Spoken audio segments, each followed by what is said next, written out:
2 years ago today, a gunman drove from Dallas to El Paso to open fire in a Walmart.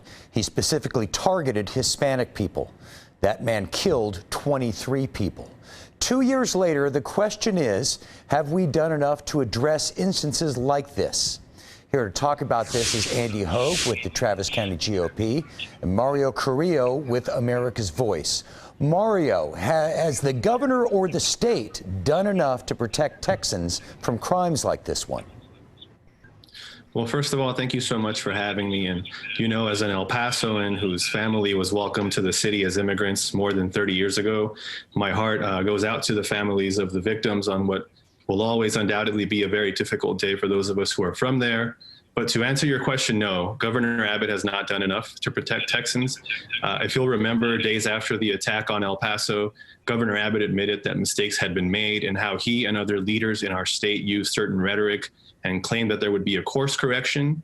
But now here we are 2 years later, Governor Abbott and Lieutenant Governor Patrick, among many other Republican leaders, continue using rhetoric like invasion when talking about immigrants, which, if you'll remember, are similar words to what the shooter used in his manifesto.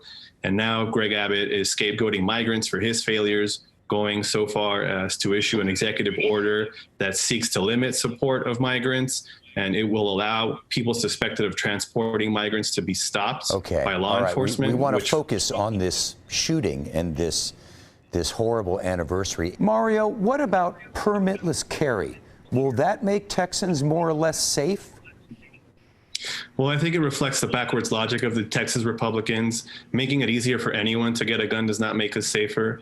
Making it easier for others to get guns could lead to future attacks like the one on El Paso. And even if you look at polling in a state like Texas, permitless carry is opposed by the majority of Texans, and a majority of Texans support policies like universal background checks. Mario, the same question. How do we stop these in the future? I think we have to have policies in place that prevent people like the El Paso shooter to obtain guns. And I think having more people with guns, if there had been more people at that Walmart in El Paso with guns, who knows what that carnage could have been. And also the fact that there were children who were victims there, are we supposed to arm them as well? So I feel like it's a disingenuous argument to say that arming more people will prevent future El Paso attacks from happening. Okay, a difficult question, a difficult subject on a difficult day. We have to wrap it up. Mario, Andy, Certainly. Thank you both very much. My pleasure. Thank you.